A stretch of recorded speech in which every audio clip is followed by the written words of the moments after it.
इस समाज को अंधकार रूपी मार्ग से निकालकर अपने प्रकाश के द्वारा और ऐसे मार्ग पर लाके रख दिया, ऐसे मार्ग पर चलाया कि आज समस्त भारत और उनके उसमें सब तरह से ओतप्रोत है ज्ञान में। तो इसलिए इसको प्रकाश पर्व कहा गया है।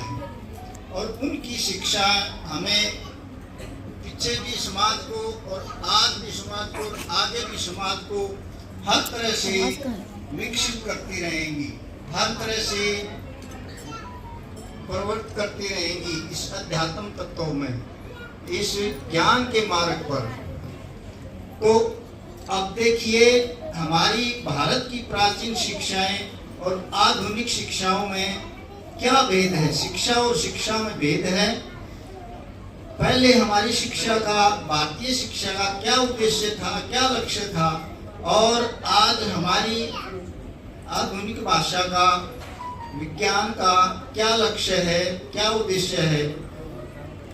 हम भारतीयों के पास अध्यात्म तत्व है, हम भारतीयों के पास अध्यात्म तत्व है।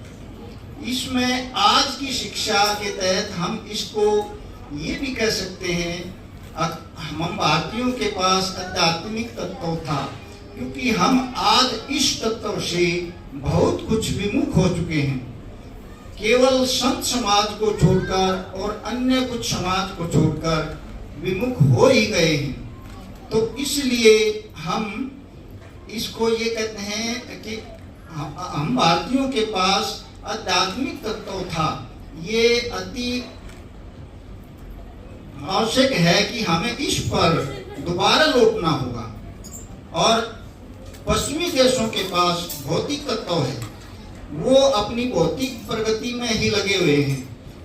इस भौतिक प्रगति ने मानव को शक्ति तो दी है, लेकिन इस बीच हमारी समृद्धि इस तरह से खो गई है कि मनुष्य का पहचानना बड़ा कठिन हो गया है।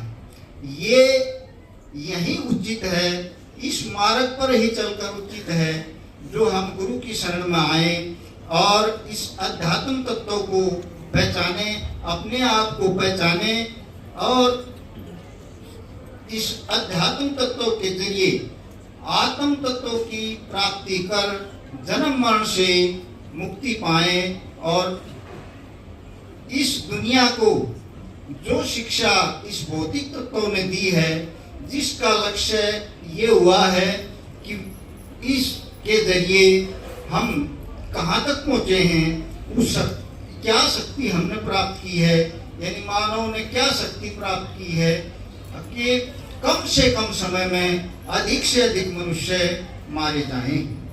तो इस ये थे दिल्ली तो कृष्ण जी, जिन्होंने प्यारी साध संगत जी अपने मन के भाव गुरुपुरब के दिन संगत के सामने साझी किए।